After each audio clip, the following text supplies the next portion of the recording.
Eric, c'est le bon choix ou pas? Écoute, moi, ça, tu sais quoi, ces débats-là, chaque fois, là,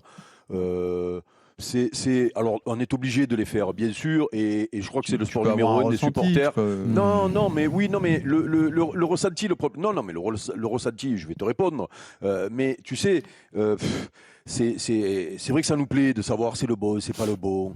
Regarde, Sage, quand il arrive à Lens, on le sait si c'est le bon, si c'est pas le bon, quelle expérience il a avec Lyon. Moi, j'avais dit qu'il regarde comment il s'appelle, Carrick, là, qui arrive à Manchester United, qui gagnait plus un match depuis des années. Depuis des années. Il arrive à moins 2, il fait les 5 matchs qui coupent les cheveux à l'autre, là. Donc, on ne sait pas. Et puis après, il y a des cadavres. Regarde même Fonseca quand il arrive à Lyon. Vous vous souvenez quand même comment ça se passe? Au bout de 15 jours, il prend je ne sais plus combien de mois de suspension. Ici, dans l'émission, je ne donnerai pas les noms, mais il y a des mecs qui voulaient le virer. Pas moi. Vous vous souvenez quand même? Des mecs qui voulaient le virer. Oui, non, mais en plus, c'est pas grave. Mais qu'il arrive 3 jours, il s'est fait virer 8 mois. Moi, je suis dégage. C'était sévère, par contre. C'était un débat qu'on a fait. Certains voulaient le virer. Regarde ce qu'il fait à Lyon aujourd'hui. Donc, d'abord, quand tu es entraîneur, tu peux être un très bon entraîneur dans un endroit et moins bon ailleurs, selon le contexte, selon l'équipe, selon même comment toi tu appréhendes le club. Voilà. Donc, tu peux avoir échoué dans un endroit et réussir ailleurs. Tu t'es dit quoi, toi? Premier sentiment, tu t'es dit quoi?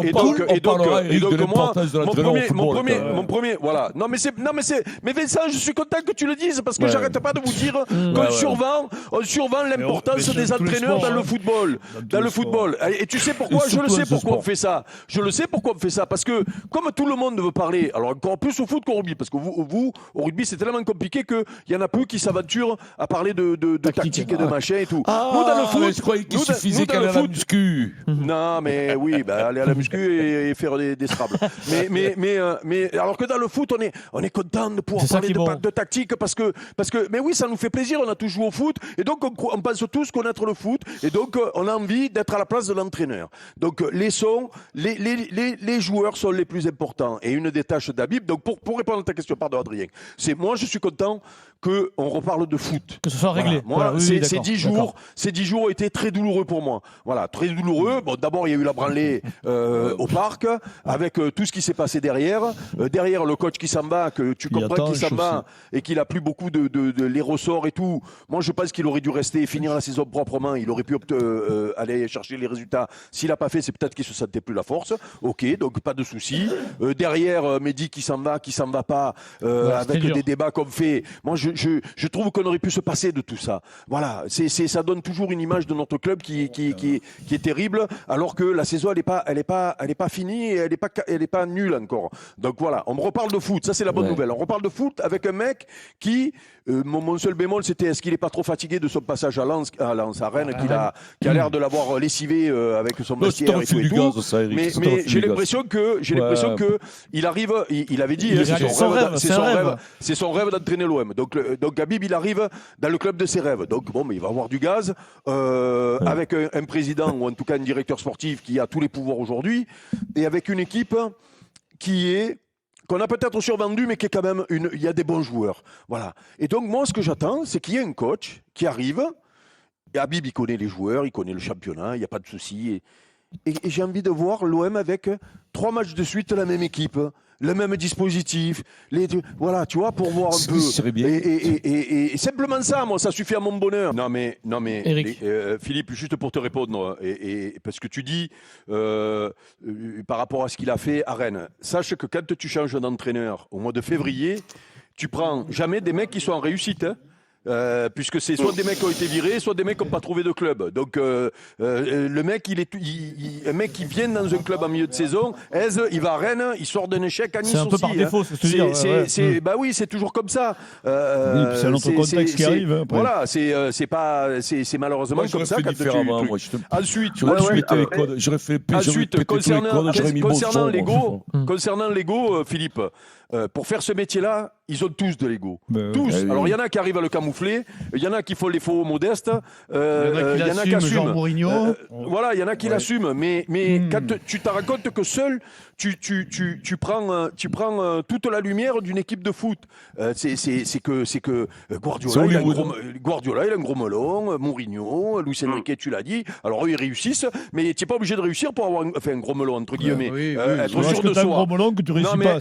Non, mais être sûr de soi, c'est pas être sûr de soi, c'est pas un défaut non plus. Regardez Hugo Mola, c'est le prototype en rugby, Hugo Mola. Il a confiance en lui. Non, mais c'est une qualité qu'il a, Hugo Mola, d'avoir confiance en soi. T'as raison, il prend tout pour lui.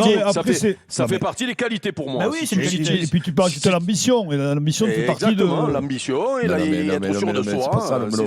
Le melon, c'est pas ça du tout. Vincent, c'est quoi ? C'est la prétention, le melon. Mais là, il a pas. Voilà. Mais comment tu sais qu'il est prétentieux Oui, tu le sais comment, toi. Ben si, parce que il a revendiqué un banc de Ligue 1 sans aucune expérience. Voilà. Et donc ça, alors peut-être que il a de c'était légitime, l'ambition, bien mais en sûr. tout cas, Mais non, déjà, il avait réussi il a il avait démarré réussi sa à Ligue carrière. 2. Oui, mais il a démarré sa carrière avec une déclaration d'intention qui était quand même surréaliste. hein. Soit maladroite, soit prétentieuse. Et après, il va peut-être y arriver quand même. hein, ça on lui n'augure de souhaite- rien. Moi, hein. je te dis, je lui souhaite de réussir vraiment. J'espère qu'il va. Écoute-moi, que Marseille monte et arrive à se qualifier dans les Mais deux Pierrot, premiers. Et voilà, c'est bien sûr, parce que c'est important Mais que Pierrot, Marseille revienne un peu au football. Je t'explique.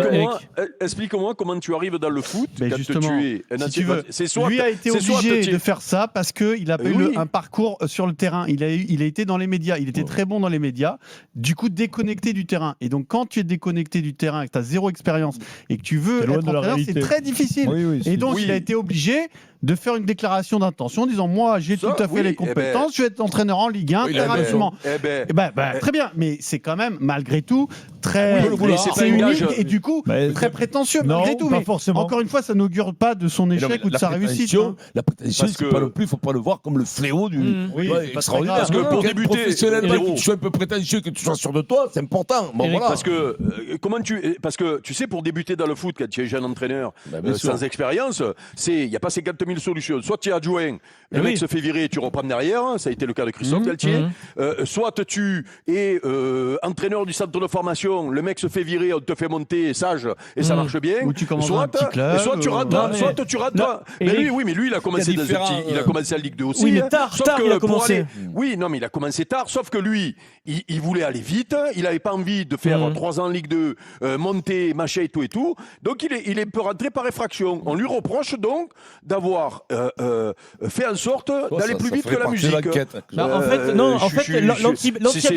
L'anti-Abid Bey, c'est Zoumana Camara, qui a été adjoint, mais des années, qui n'a jamais fait consultant dans les médias, qui n'a jamais rien revendiqué. Et si tu n'as pas envie de faire comme lui. Oui, mais si tu n'as pas envie d'attendre 10 ans. Après, le risque, c'est de passer pour quelqu'un trop pressé peut-être. Oui, mais il y a le risque, mais ça n'empêche pas que tu ne juges pas un mec. Ça n'engage que les dirigeants de clubs qui lui font confiance. C'est tout.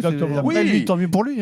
Oui, non, mais là, le problème, c'est pas que les gens lui font confiance. Non, Pierrot, on est en train de juger le fait que melon, pas melon, sûr de lui, pas sûr de lui, parce que il a voulu aller plus vite que la musique. Mais non, moi, je suis désolé. Je trouve que vous êtes dur et que vous allez vite.